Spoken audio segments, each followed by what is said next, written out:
പരിശുദ്ധ പരമദിവ്യകാരുണ്യത്തിന് കർത്താവിൻ്റെ അടുത്തിരിക്കുമ്പോൾ സന്തോഷത്തോടെ ഇരിക്കണേ. നിങ്ങളുടെ വിഷയങ്ങൾക്കിവിടെ പ്രസക്തിയില്ല. എന്താ കാര്യം? അത് പറയാൻ അമ്മയുണ്ട്. അവർക്ക് വീഞ്ഞില്ലെന്നോ ഉദ്യോഗമില്ലെന്നോ കടമാണെന്നൊക്കെ പറയാൻ ആളുണ്ട്, പറഞ്ഞാൽ കേൾക്കാൻ ആളുണ്ട്. അപ്പം നിങ്ങളിവിടെ സന്തോഷമായിരുന്നാൽ മതി. ശ്രുതികട ഹല്ലേലൂയ.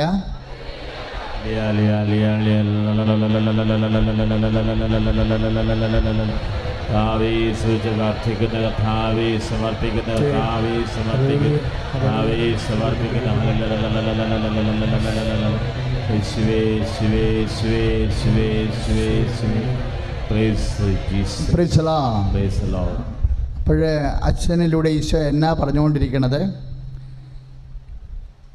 ഈശോ ആരിലും അവലംബിച്ചില്ല. അവലംബങ്ങൾ നാളെ നമുക്ക് ആദികളും സങ്കടങ്ങളും ഉണ്ടാക്കും. ഈശോ ആരെയും അവലംബിച്ചില്ല, ശിഷ്യന്മാരെ പോലും അവലംബിച്ചില്ല. അവർ നമ്മളെ സഹായിച്ചോട്ടെ, പക്ഷെ നിങ്ങൾ അവലംബം വെക്കരുത്. അവലംബിച്ചാൽ നാളെ നിങ്ങൾക്ക് സങ്കടമുണ്ടാകും. മക്കളെ, അവലംബങ്ങൾ വെച്ചാൽ സങ്കടം മാത്രമല്ല, പ്രസരണ നഷ്ടമുണ്ടാകും. എന്നാ ഈ പ്രസരണ നഷ്ടം എന്ന് പറയണത്? KCBക്കാരുടെ വർത്തമാനമാണ്. KCBക്കാർ കുറേ കറണ്ട് ഉണ്ടാകുമല്ലോ ഇടുക്കിയിലെ. അത് ആലപ്പുഴ വരുമ്പോൾ കുറേ മരങ്ങളിലും ഒക്കെ തട്ടിയും മുട്ടിയും, പിന്നെ കുറേ കമ്പി തന്നെ കുടിക്കും കറണ്ട്. അവർ വരുന്ന പണ്ട് ചെമ്പ് കമ്പിയായിരുന്നു, ഇപ്പോൾ അലൂമിനിയം കമ്പിയല്ലേ. അപ്പോൾ കുറേ കമ്പി തന്നെ കറണ്ട് കുടിക്കും. അവർ 100 വാട്ട് ഉണ്ടാക്കി കഴിഞ്ഞാൽ ആലപ്പുഴ വരുമ്പോൾ അത് മിക്കവാറും 55 ആകും. അതിനാണ് പ്രസരണ നഷ്ടമെന്ന് പറയണത്. ഈ പ്രസരണ നഷ്ടം ആധ്യാത്മികതയിലും ഉണ്ട്. നമ്മൾ അപ്പൻ സഹായിക്കും, അളിയൻ സഹായിക്കും, ആങ്ങളെ സഹായിക്കും എന്നൊക്കെ പറഞ്ഞുകൊണ്ട് ആശ്രയം വെച്ചാൽ നിങ്ങളുടെ പ്രാർത്ഥനയ്ക്ക് പ്രസരണ നഷ്ടമുണ്ടാകും. ഈശോ ശിഷ്യന്മാരെ സഹായിക്കുമെന്നൊന്നും ആൾ കരുതിയില്ല. ഈശോ പറഞ്ഞത്, എന്നോട് പരിശുദ്ധാത്മാവ് പറയുന്നുണ്ട്, എന്താണ്? നിങ്ങളെല്ലാവരും എന്നെ ഇട്ടേച്ചും പോകുന്ന കാലം വരും, എങ്കിലും ഞാൻ ഏകനല്ല, പിതാവ് എൻ്റെ കൂടെ ഉണ്ട്. പക്ഷേ ഈശോൻ്റെ അനുഭവം നോക്കാനാണെങ്കിൽ അവസാനം പിതാവും ഈശോനെ ഉപേക്ഷിക്കുന്നുണ്ട്. പിതാവ് ഉപേക്ഷിക്കത്തില്ലേ?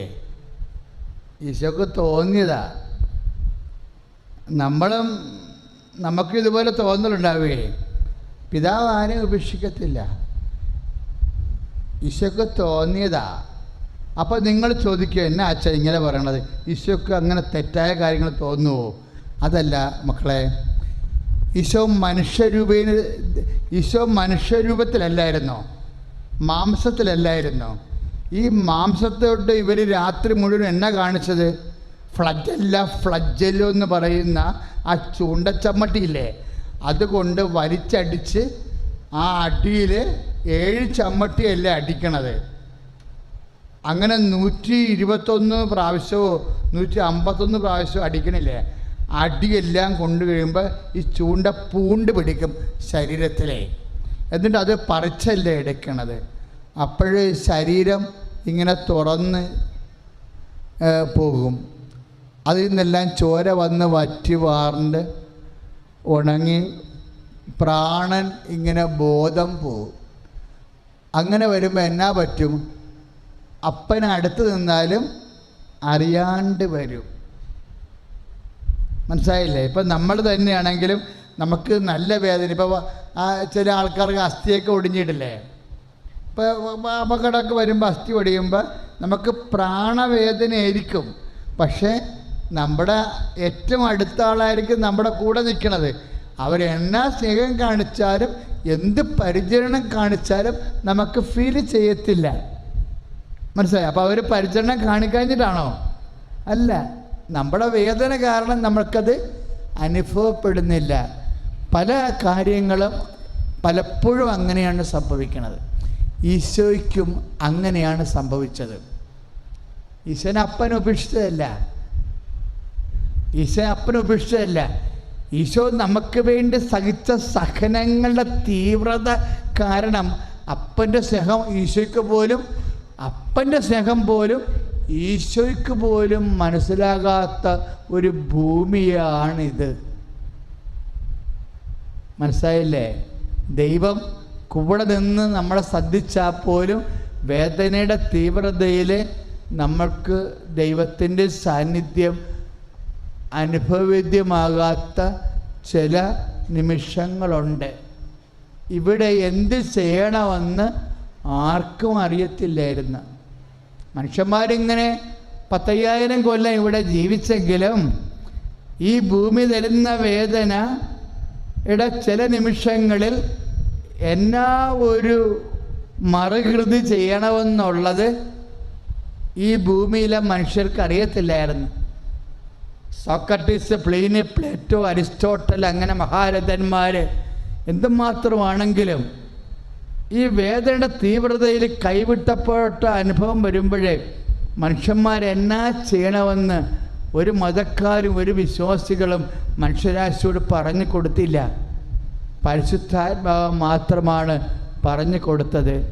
പരിശുദ്ധാത്മാവ് പറഞ്ഞു, ജീസസ് കുറച്ച് കഴിയുമ്പോൾ അവസാന നിമിഷമാകുമ്പോൾ അപ്പൻ നിൻ്റെ കൂടെ നിന്നാലും നിനക്കപ്പനെ ഫീൽ ചെയ്യത്തില്ല.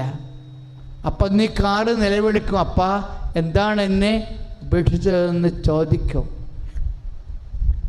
അങ്ങനെ അപ്പനെ ഫീൽ ചെയ്യാത്ത സമയം വന്നാൽ എന്ത് ചെയ്യണം? പരിശുദ്ധാത്മാവ് ചെവിയിൽ പറഞ്ഞു, എന്ത് ചെയ്യണം? സമർപ്പിച്ചാൽ മതിയെന്ന് പറഞ്ഞു. അങ്ങനെ ഈശോ അടുത്ത നിമിഷം അതേ ശ്വാസത്തിൽ തന്നെ പറഞ്ഞു, അപ്പാ അങ്ങേ കൈകളിൽ എൻ്റെ ആത്മാവിനെ സമർപ്പിക്കും. This is better than love, this is more than love.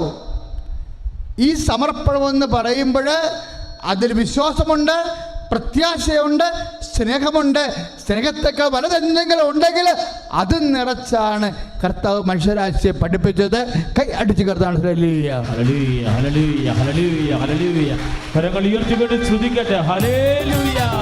പരിശുദ്ധ പരമദിവ്യകാരുണ്യത്തിന് ആരാധനയും സ്തുതിയും പുകഴ്ചയുണ്ടായിരിക്കട്ടെ. അപ്പോഴേ ഈ സമർപ്പണം എന്ന് പറഞ്ഞ സംഭവമില്ലേ, അതൊരു നിധി പോലെയാ വർക്ക് ചെയ്യണത്. അതൊരു ട്രഷറാ മക്കളെ. ഏതെങ്കിലും നിത്യതയും നമ്മൾ ഹാർവസ്റ്റ് ചെയ്യണത് എന്താണെന്നറിയാവോ?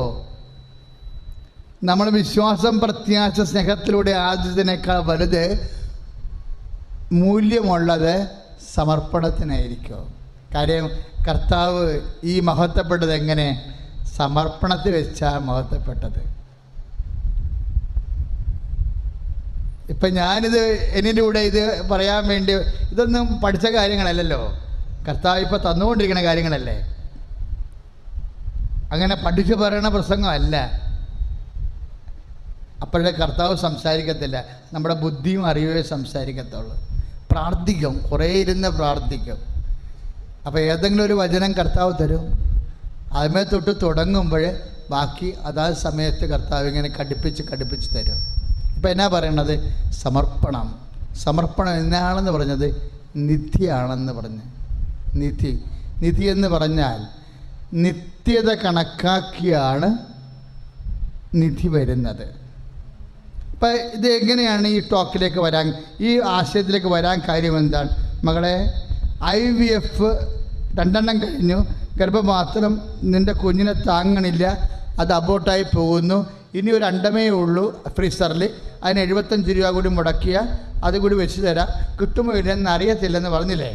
അപ്പോഴും നമ്മളെന്നാ ചെയ്യും? നമ്മളും കർത്താവിനെ കൊണ്ടുവന്നിട്ട് അവളെ മാതാവിൻ്റെ മുമ്പിൽ നിർത്തിയിട്ട് പറയും, അവിടെ വയറെ തൊടും, അടിവയറ്റ് തൊട്ട് പറയും, അമ്മേ കൊടുക്കാൻ എന്തെങ്കിലും ലീസ്റ്റ് ചാൻസ് ഉണ്ടെങ്കിൽ അമ്മ ഈ കുഞ്ഞിനെ വാങ്ങിച്ചു കൊടുക്കണമെന്ന് പറയും. എന്താ കാര്യം? അമ്മയുടെ അനേകം കുഞ്ഞുങ്ങളുണ്ട്, നമുക്കറിയാം. അപ്പോഴമ്മ പറയും, അവളെ സംബന്ധിച്ചുള്ളത് സമർപ്പണമാണെന്നുണ്ടെങ്കിൽ ആ ഒരു കുഞ്ഞിനേക്കാളും 1000 കുഞ്ഞുങ്ങളുടെ നിധിയാണത്. കർത്താവ് നേടിയെടുത്ത അതാണല്ലോ. ദൈവത്തിനെ നീ ഓർക്കണം, എൻ്റെ മക്കളെ, നിങ്ങളൊരു കാലത്ത് പറയും, കർത്താവ് തന്നതിനേക്കാൾ വലുതായിരുന്നു കർത്താവ് തരാതിരുന്നതെന്ന്. തന്നതിന് സ്നേഹം വരെ മതിയാവും, തരാത്തതിന് സമർപ്പണം വേണ്ടി വരും. തന്നതിന് വിശ്വാസം, പ്രത്യാശ, സ്നേഹം വരെ ദൈവിക പുണ്യങ്ങൾ മതിയാവും, തരാത്തതിന് എന്ത് വേണം? സമർപ്പണം വേണം. എൻ്റെ ദൈവം എന്തെങ്കിലും കാര്യം ദൈവം തരാത്തതുണ്ടാകണം. ഇപ്പം നിങ്ങൾ ചെറിയ പറയത്തില്ലേ, അച്ഛാ കുഞ്ഞുനാൾ മുതൽ എൻ്റെ അമ്മ നല്ല അമ്മയാണ്, എൻ്റെ അമ്മയാണ് എൻ്റെ റോൾ മോഡല്. പക്ഷേ എൻ്റെ അമ്മ എന്നെ ഭർത്താവിനോട് എങ്ങനെ പെരുമാറണമെന്നൊക്കെ എന്നെ 10ാം ക്ലാസ് മുതൽ പഠിപ്പിച്ചിട്ടുള്ളതാണ്. ആരാണ് ഭർത്താവ്, ആരാ ഭർത്താവിൻ്റെ അമ്മ എന്നൊക്കെ ഞാൻ അങ്ങനെയൊക്കെ തീരുമാനിച്ചൊക്കെ തന്നെയാണ് കല്യാണം കഴിച്ചതും ഒത്തിരി പ്രാർത്ഥിച്ചാണ്. എന്നിട്ട് പിന്നെ ഇവർ സംസാരിക്കത്തില്ല എൻ്റെ ഇടയ്ക്ക്. എന്താ കാര്യം എന്നറിയാവോ? അവർ പറഞ്ഞതും പഠിച്ചതും ഒന്നുമല്ല അവർക്ക് കിട്ടിയിരിക്കുന്നത്. അതിൻ്റെ പകുതിയെങ്കിലും ഉണ്ടെങ്കിൽ അച്ഛാ ഞാൻ സർവൈവ് ചെയ്യണം. I can survive.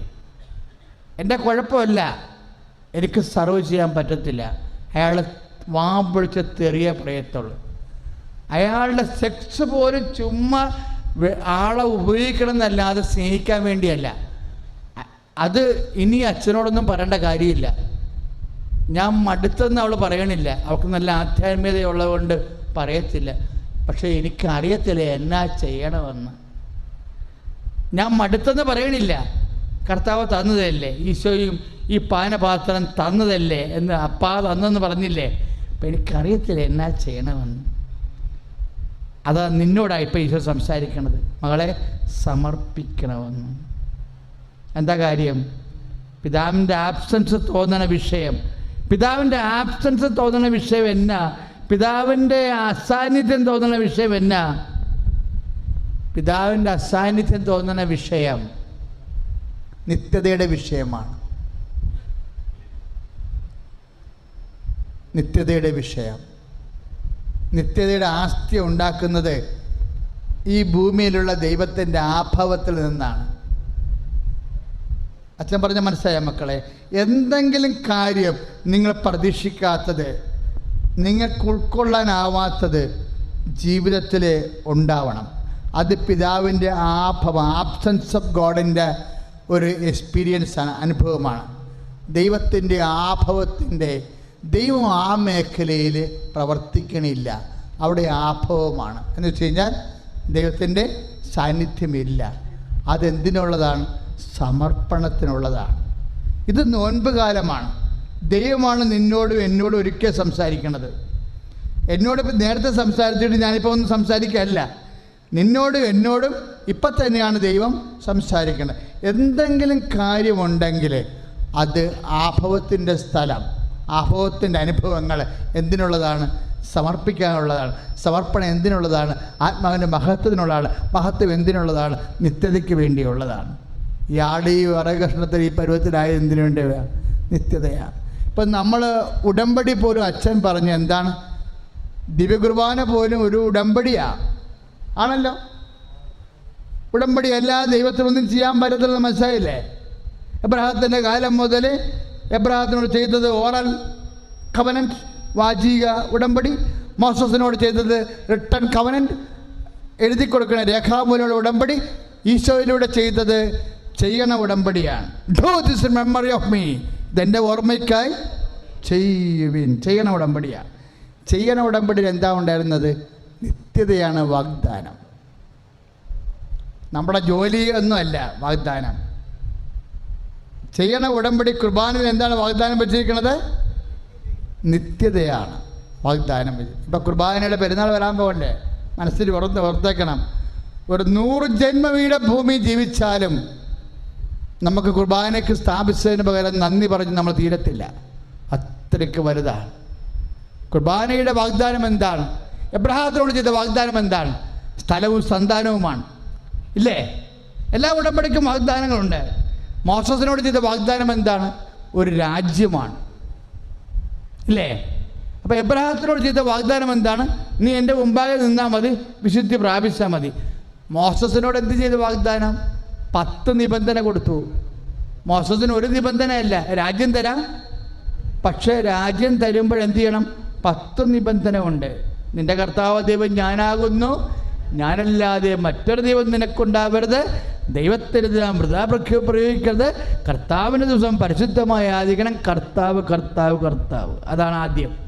ഉടമ്പടി ചെയ്യുന്നവരെല്ലാം ശ്രദ്ധിക്കുക. കുർബാനയ്ക്ക് മുമ്പും ഈശോ അത് തന്നെയാണ് പറഞ്ഞത്. മോസസിനോട് പറഞ്ഞ നിബന്ധന തന്നെയാണ്. നിബന്ധനയ്ക്ക് മാറ്റമില്ല. നിങ്ങൾ എന്നെ ഗുരുവെന്നും കർത്താവെന്നും വിളിക്കുന്നു. ദാറ്റ് ഇസ് കറക്റ്റ് അല്ലേ? കാലഘടിക്കപ്പോൾ എന്താ പറഞ്ഞത്? കുർബാന സ്ഥാപിക്കുന്ന മുമ്പ് ചെയ്ത കാര്യം എന്താണ്? കാല് കഴുകി ദാസനായി തീർന്നു. എന്നിട്ട് എന്താ പറഞ്ഞത്? നിങ്ങൾ എന്നെ ഒന്ന് പറഞ്ഞേ. യോഹന്നാൻ 13:13 നിങ്ങൾ എന്നെ ഗുരുവെന്നും കർത്താവെന്നും വിളിക്കുന്നു. അത് ശരി തന്നെ. എൻ്റെ അർത്ഥം എന്താണ്? നിന്റെ കർത്താവ് ദൈവം ഞാനാകുന്നു. കൈയടിച്ച് കർത്താവ്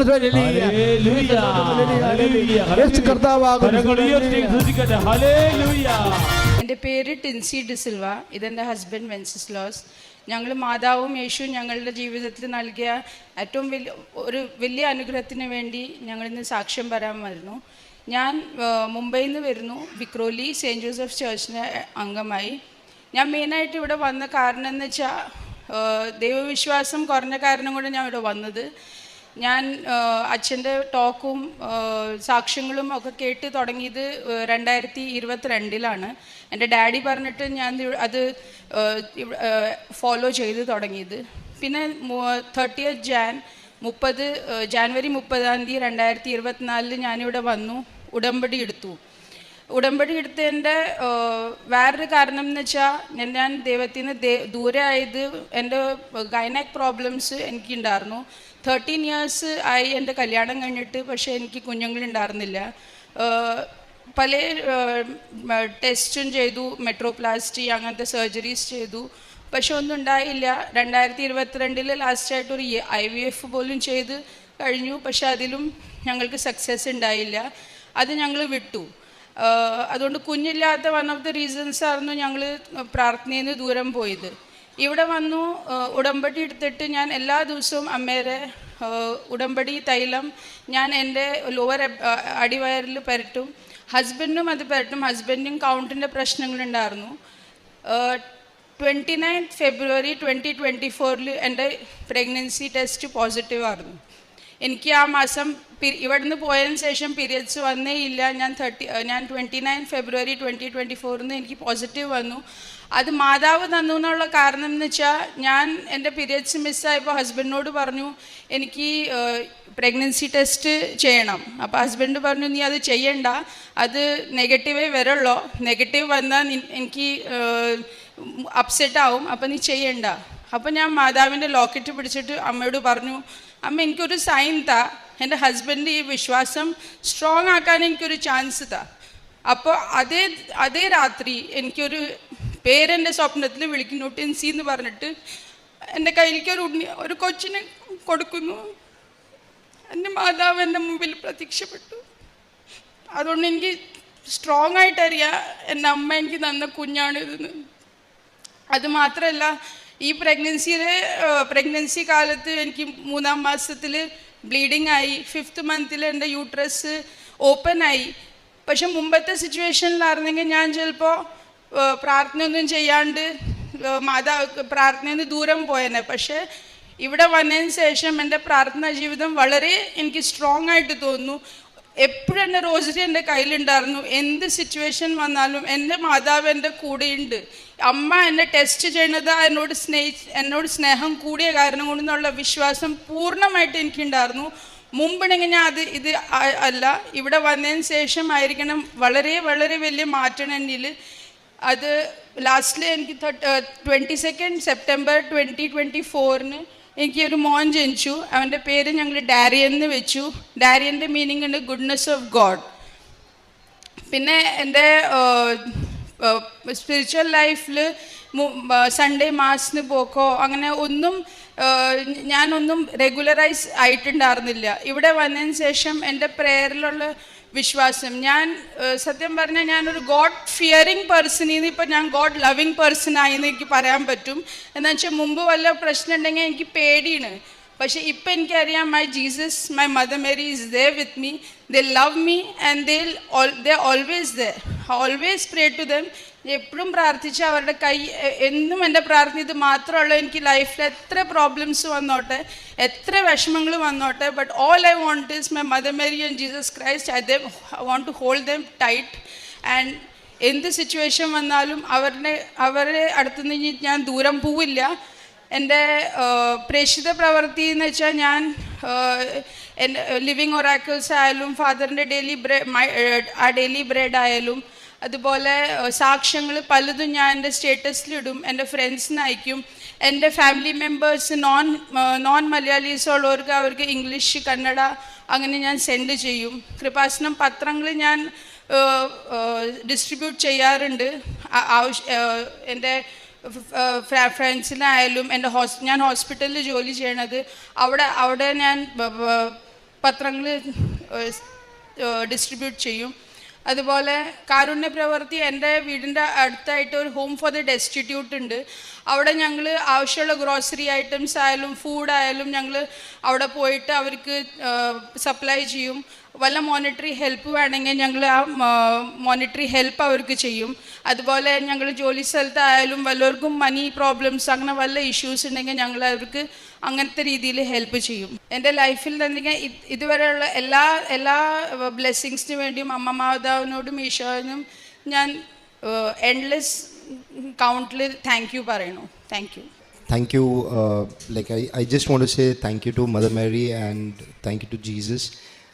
It's a gift that we never expected that we'll get.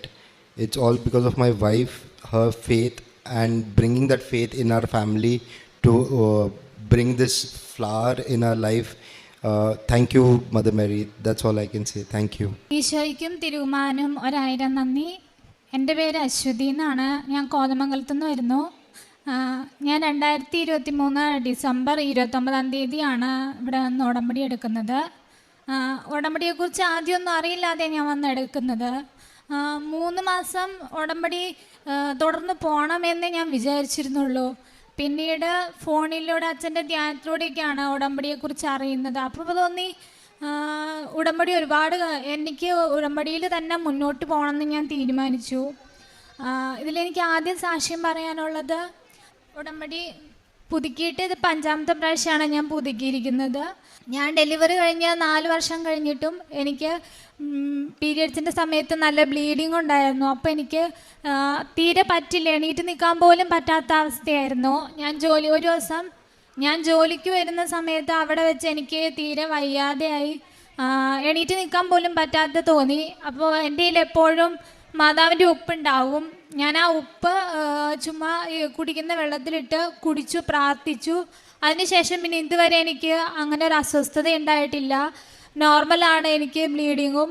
പിന്നെ എൻ്റെ മോന് 3 വയസ്സ് ഉള്ള സമയത്ത് അവൻ എപ്പോഴും രാത്രി കിടന്ന് പേടിച്ച് ഞെട്ടി ഉണരും. അതുപോലെ പള്ളിയിൽ പോയാലും അങ്ങനെ ഇരിക്കുകയോ പ്രാർത്ഥിക്കുകയില്ല, കൊന്തയിടില്ലായിരുന്നു. ഞാൻ മാതാവിൻ്റെ ഉപ്പിട്ടെന്നും വെള്ളം കൊടുക്കും, എണ്ണ നെറ്റി പുരട്ടി പ്രാർത്ഥിക്കുമായിരുന്നു. ഒരു ദിവസം രാത്രി അവൻ 12 മണി സമയമൊക്കെ ആയപ്പോൾ മാതാവിനെ സ്വപ്നം കണ്ടു എന്നും പറഞ്ഞ് എണീറ്റു. അതിനുശേഷം അവൻ പിന്നീട് ഇതുവരേക്കും രാത്രി കിടന്ന് പേടിച്ചിട്ടില്ല.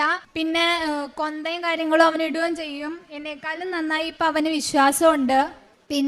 പിന്നെ ഞങ്ങളുടെ സ്ഥലത്തിൻ്റെ കച്ചവടം 10 വർഷമായി കച്ചവടം നടക്കുന്നുണ്ടായിരുന്നില്ല. ഒരുപാട് ആൾക്കാർ വന്ന് നോക്കി, പക്ഷേ എന്തെങ്കിലും തടസ്സം പറഞ്ഞു പോകും. ഞാൻ മാതാവിൻ്റെ അടുത്ത് ഉടമ്പടിയിൽ പ്രാർത്ഥിച്ചു അതിനെക്കുറിച്ച്. ആദ്യം ഒരാൾ വന്ന് നോക്കി, ആ ചേട്ടനത് വേണ്ടാന്ന് പറഞ്ഞു പോയി. അത് കഴിഞ്ഞ് പിന്നെ ഞാൻ മാതാവിനോട് പ്രാർത്ഥിച്ചു കഴിഞ്ഞ് സാക്ഷ്യം പറഞ്ഞോളാന്ന് നേർന്നു കഴിഞ്ഞപ്പോൾ ഇങ്ങനെ ആ പോയ ആൾ തന്നെ വീണ്ടും തിരിച്ചു വന്ന് ഞങ്ങളുടെ ആ സ്ഥലം മേടിച്ച് 6 ലക്ഷം രൂപയുടെ കടം ഉണ്ടായിരുന്നു സൊസൈറ്റിയിൽ. അതും അടച്ചു തീർക്കാൻ മാതാവ് സഹായിച്ചു. പിന്നെ എൻ്റെ ജോലിയിൽ എനിക്ക് ഒരുപാട് പ്രശ്നങ്ങളുണ്ടായിരുന്നു. ഞാൻ റിസൈൻ ലെറ്ററൊക്കെ കൊടുത്തു, റിസൈൻ ചെയ്യാനായിട്ട് ഇറങ്ങി. പക്ഷേ എനിക്ക് മാനസികമായിട്ട് ഒരുപാട് ബുദ്ധിമുട്ടുകളുണ്ടായി. സാലറി കിട്ടുമോ ഇല്ലയോ എന്ന് പോലും എന്ന് എനിക്കറിയാൻ പറ്റാതെയൊക്കെ അവസ്ഥയായിരുന്നു. അപ്പോഴും ഞാൻ മാതാവിനോട് പ്രാർത്ഥിച്ചുകൊണ്ടേയിരുന്നു. മാതാവ് എന്നെ സഹായിക്കണമെന്ന് പറഞ്ഞ് അപേക്ഷിച്ചുകൊണ്ടേയിരുന്നു. അങ്ങനെ എൻ്റെ ജോലിയിലെ തടസ്സം മാറി. എനിക്ക് സാലറി ഒരു കുഴപ്പവും കൂടാതെ കിട്ടുകയും റിസൈൻ ലെറ്റർ അവർ സ്വീകരിക്കുകയും ചെയ്തു. പിന്നെ മാതാവിനെ എനിക്ക് സ്വപ്നം കാണാൻ സാധിച്ചിട്ടുണ്ട്. ഒരു ദിവസം രാത്രി ഞാൻ ഉറക്കത്തിലിങ്ങനെ എന്തോ മാതാവിനെ ഇങ്ങനെ സ്വപ്നം കണ്ടു, എൻ്റെ മുന്നിൽ ഇങ്ങനെ വന്ന് നിൽക്കുന്നതായിട്ട്. പക്ഷെ അത് കൃപാസന മാതാവാണെന്ന് എനിക്ക് തോന്നിയില്ല. കാരണം വെള്ള വസ്ത്രം ധരിച്ചായിരുന്നു വന്നിരുന്നത്. ഞാൻ അപ്പോഴും ആലോചിച്ചു, കൃപാസന മാതാവല്ലല്ലോ വന്നത് എന്നിങ്ങനെ ആലോചിച്ചു. പക്ഷെ ഞാൻ ആദ്യം ശ്രദ്ധിച്ചത് മാതാവിൻ്റെ കണ്ണിലായിരുന്നു. പിന്നീട് ഞാൻ ഒരു ദിവസം ഓൺലൈൻ ഉടമ്പടി എടുക്കാൻ നോക്കിയപ്പോൾ അതിൻ്റെ അകത്ത് ഞാൻ ഓൺലൈൻ ഉടമ്പടിയുടെ ഇത് ഓപ്പൺ ചെയ്തപ്പോൾ കണ്ടത് കടലിൻ്റെ മീതെ നിൽക്കുന്ന മാതാവിനെയാണ്. അപ്പോഴാണ് ഞാൻ ശ്രദ്ധിക്കുന്നത്, ആ കടല ഞാൻ മാതാവിൻ്റെ കണ്ണിൽ കണ്ടത് ശരിക്കും നീല നിറത്തിലായിരുന്നു. പിന്നെ പ്രേക്ഷിത പ്രവർത്തനം കാരുണ്യ പ്രവൃത്തികളും എനിക്ക് എൻ്റെ കയ്യിൽ എൻ്റെ സാലറിയിൽ നിന്ന് കുറച്ച് പൈസ ഞാൻ മാറ്റി വെച്ച് എപ്പോഴും ഞാൻ ചെയ്യും. ഡ്രസ്സ് മേടിച്ചു കൊടുക്കും, ഭക്ഷണം മേടിച്ചു കൊടുക്കുക, അങ്ങനെ എന്നെ കൊണ്ട് കഴിയുന്ന രീതിയിൽ കാരുണ്യ പ്രവൃത്തികൾ ഞാൻ ചെയ്യും. പിന്നെ പത്രം ഇടുന്ന മേടിച്ചു കൊണ്ടുപോയി ഓരോ വീടുകളിൽ കൊണ്ടുപോയി കൊടുക്കും, ചിലപ്പോൾ പള്ളികളിൽ കൊണ്ടുപോയി കൊടുക്കും. പ്രാർത്ഥിച്ച ഞാൻ കൊടുക്കുന്നു. മാതാവിനോട് പറയൂ, എനിക്ക് ആർക്ക് കൊടുക്കണം മാതാവ് എൻ്റെ മനസ്സിൽ തോന്നിക്കണം, അവർക്കേ കൊടുക്കുള്ളൂ. എന്നിട്ട് ഞാൻ കൊടുക്കുമ്പോൾ അവരോട് ചോദിക്കും, നിങ്ങൾ വായിക്കില്ലെങ്കിൽ എനിക്ക് തിരിച്ചു തരണം എന്ന് പറയും. ചിലപ്പോൾ ആരെങ്കിലും വെച്ചിട്ട് പോയാൽ ഞാൻ അത് എടുത്തോണ്ടും പോരാറുണ്ട്, വേറെ ആർക്കെങ്കിലും കൊടുക്കുകയും ചെയ്യും. അതുപോലെ ഞാൻ ബൈബിള് സ്ഥിരം വായിക്കില്ലായിരുന്നു, ഇടയ്ക്കൊക്കെയാണ് വായിച്ചിരുന്നേ. അതും ഇടയ്ക്കെന്ന് ഒരു പേജ് നമ്മൾ തുറന്നെടുത്ത് വായിക്കും, അങ്ങനെയാണ് ചെയ്തിരുന്നത്. ഉടമ്പടി എടുത്തതിന് ശേഷം ഞാൻ സ്ഥിരം ബൈബിൾ ആദ്യം തൊട്ട് വായിക്കാൻ തുടങ്ങി. മറ്റുള്ളവരോട് ബൈബിൾ വായിക്കണം എന്ന് പറയാൻ തുടങ്ങി. ഇപ്പം എവിടെയെങ്കിലും വൈകി വരുമെങ്കിൽ എൻ്റെ ഫോണിൽ ഞാൻ ബൈബിള് സെറ്റ് ചെയ്ത് വെച്ചിട്ടുണ്ട്, അതെടുത്ത് ഞാൻ ഫോണിൽ കേട്ടുകൊണ്ടിരിക്കും. ജോലി സ്ഥലത്താണെങ്കിൽ പോലും ചിലപ്പോൾ ഞാൻ ബൈബിള് ഫോണിൽ വെച്ച് കേൾക്കും. എന്തെങ്കിലും ഒരു വിഷമം വന്നാൽ ആദ്യം ബൈബിൾ പോയി തുറക്കും, അപ്പോൾ അതിൽ നിന്ന് എനിക്കൊരു ഉത്തരം കിട്ടും. അതുപോലെ ഞാൻ ചെയ്യേണ്ട കാര്യങ്ങൾ എന്തെന്ന് മാതാവ് എപ്പോഴും എനിക്ക് പറഞ്ഞു തരാറുണ്ട്. എന്നോട് ഇങ്ങനെ പറഞ്ഞല്ലോ തോന്നി, ഡയറി എഴുതണം എന്ന് പറഞ്ഞല്ലോ തോന്നി. ഞാനൊരു ഡയറി മേടിച്ച് അതിൽ മാതാവ് എനിക്ക് ചെയ്തു തരുന്ന എല്ലാ അനുഗ്രഹങ്ങളും എഴുതി വയ്ക്കും. ചെറുതാണെങ്കിലും വലുതാണെങ്കിലും അനുഗ്രഹം കിട്ടുന്ന ആ ഡേറ്റ് ഇട്ട് ഞാൻ എഴുതി വയ്ക്കും. അത് എന്തിനാന്ന് ചോദിച്ചാൽ എനിക്കറിയില്ല, പക്ഷെ എൻ്റെ മനസ്സിൽ അങ്ങനെ തോന്നി, ഞാനത് എഴുതി വയ്ക്കുന്നുണ്ട്. ഇടയ്ക്ക് വിഷമം വരുമ്പോൾ ഞാൻ അതെടുത്ത് നോക്കുമ്പോൾ എനിക്ക് ഉള്ളിൽ തോന്നും, ഇത്രയും അനുഗ്രഹങ്ങൾ എനിക്ക് മാതാവ് തന്നിട്ടുണ്ടല്ലോ, പിന്നെ എന്തിനാ ഞാൻ വിഷമിക്കുന്നതെന്ന് ചിന്തിക്കും. അതുപോലെ മാതാവിൻ്റെ സുഗന്ധാഭിഷേകം എനിക്ക് ഇടയ്ക്ക് കിട്ടിയിട്ടുണ്ട്. അതൊരു പ്രാവശ്യം കിട്ടിയത് എൻ്റെ മോൻ എൻ്റെ കൂടെ പത്രം കൊടുക്കാൻ തന്നെ ഒരുപാട് ഇഷ്ടമാണ്. അവൻ കൊടുക്കാമെന്ന് പറയും.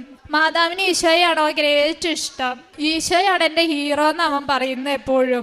5 വയസ്സുള്ളൂ എങ്കിൽ പോലും.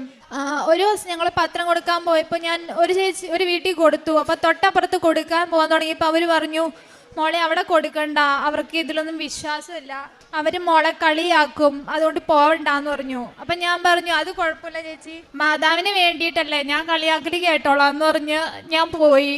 അപ്പം ഞാനവിടെ ചെന്ന് ഞാൻ അവരെ വിളിച്ചു. വന്നപ്പോൾ അവർക്ക് വലിയ താല്പര്യമൊന്നും തോന്നിയില്ല. അപ്പം എന്തോ എൻ്റെ മനസ്സിൽ തോന്നി, കൊച്ചിനെ കൊണ്ട് കൊടുപ്പിക്കാമെന്ന് തോന്നി. ഞാൻ അവരോട് പറഞ്ഞു, നീ കൊടുക്കുമെന്ന് പറഞ്ഞു. അപ്പം മോൻ വേഗം പത്രം മേടിച്ചിട്ട് കൊടുത്തിട്ട് പറഞ്ഞു, കൃപാസന അമ്മയുടെ പത്രം വായിച്ചോ, നല്ലതാന്ന് പറഞ്ഞു. അപ്പം ആ ചേച്ചി വേഗം അവനെ നോക്കി ചിരിച്ചു. എന്നിട്ട് അത് മേടിച്ചിട്ട് പറഞ്ഞു, എവിടെന്നാ വരുന്നേ എന്നൊക്കെ ചോദിച്ചു. ഒരുപാട് സന്തോഷത്തോടെ ഞങ്ങളോട് വർത്താനം പറഞ്ഞു. എന്നിട്ട് ഞാൻ ഇറങ്ങി, ആ സ്റ്റെപ്പ് ഇറങ്ങി കുറച്ച് കഴിഞ്ഞപ്പോഴത്തേക്കും എനിക്ക് ചുറ്റും മുല്ലപ്പൂവിൻ്റെ നല്ല മണം ഉണ്ടായിരുന്നു.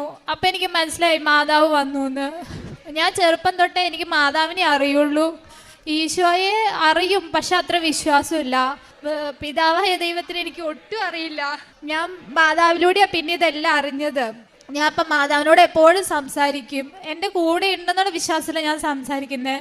ഇപ്പം എന്തെങ്കിലും പണി ചെയ്തുകൊണ്ടിരിക്കുകയാണെങ്കിലും ഞാൻ മാതാവിനോട് വർത്തമാനം പറഞ്ഞുകൊണ്ടേ നടക്കുള്ളൂ. എന്തെങ്കിലുമൊക്കെ വർത്തമാനം പറയും. ചിലപ്പോൾ എൻ്റെ മനസ്സിൽ തോന്നുന്ന ഓരോ കാര്യങ്ങളും ഞാൻ പറയും. എനിക്കിഷ്ടമുള്ള എല്ലാ കാര്യങ്ങളും പറയും.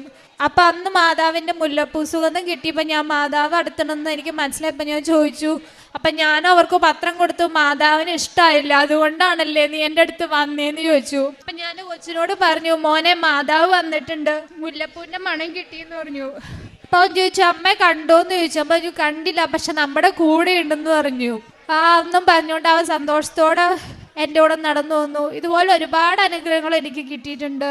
ഒരു അനുഗ്രഹം പോലും ഇല്ലാത്ത ദിവസമില്ലാന്ന് പറയാം. എപ്പോഴും എനിക്ക് ആ ഡയറിയിൽ എഴുതാനുണ്ട് മാതാവ് തന്ന എന്തെങ്കിലും അനുഗ്രഹം. പിന്നെ എനിക്ക് കിട്ടിയ അനുഗ്രഹങ്ങളെക്കാളും കൂടുതൽ മറ്റുള്ളവർ എന്നോട് പ്രാർത്ഥന സഹായം ചോദിക്കും. മോളെ എനിക്ക് ഇങ്ങനെ അസുഖമുണ്ട്, അല്ലെങ്കിൽ ഇന്ന ആവശ്യമുണ്ട്, എനിക്ക് വേണ്ടി പ്രാർത്ഥിക്കുമോ എന്ന് ചോദിക്കുമ്പോൾ ഞാൻ അവർക്ക് വേണ്ടി മാതാവിനോട് പ്രാർത്ഥിക്കുമ്പോൾ ഒരിക്കലും ഞാൻ ആവശ്യം നടക്കണം എന്ന് പറഞ്ഞല്ല പ്രാർത്ഥിക്കുന്നത്. മാതാവിന് അത് ശരിയാണെന്ന് തോന്നുന്നുണ്ടെങ്കിൽ, അവർക്കത് ആവശ്യമാണെന്ന് തോന്നുന്നുണ്ടെങ്കിൽ അത് ചെയ്തു കൊടുക്കണം. അത് മാതാവിൻ്റെ പേരിലായിരിക്കണം. അവർ കൃപാസന മാതാവിനെ കുറിച്ച് കൂടുതൽ അറിയാൻ ഇടവരണം എന്നാ ഞാൻ പ്രാർത്ഥിക്കാറ് അവർക്ക് വേണ്ടി. അനുഗ്രഹം നടന്നു കഴിയുമ്പോൾ അവരെന്നോട് പറയുകയും ചെയ്യും, മോളെ അനുഗ്രഹം നടന്നു കേട്ടോ, ഒരു മോള് മാതാവിനോട് പ്രാർത്ഥിച്ചല്ലോ എന്നൊക്കെ എന്നോട് ചോദിക്കാറുണ്ട്. സാക്ഷ്യം പറയാൻ ഞാൻ ഇച്ചിരി വൈകി, അതിന് മാതാവിനോട് ഈശോയോട് ഞാൻ മാപ്പ് ചോദിക്കുന്നു. എനിക്ക് ഇതുവരെ ചെയ്തു തന്ന എല്ലാ അനുഗ്രഹങ്ങൾക്കും ഞാൻ നന്ദി പറയുന്നു.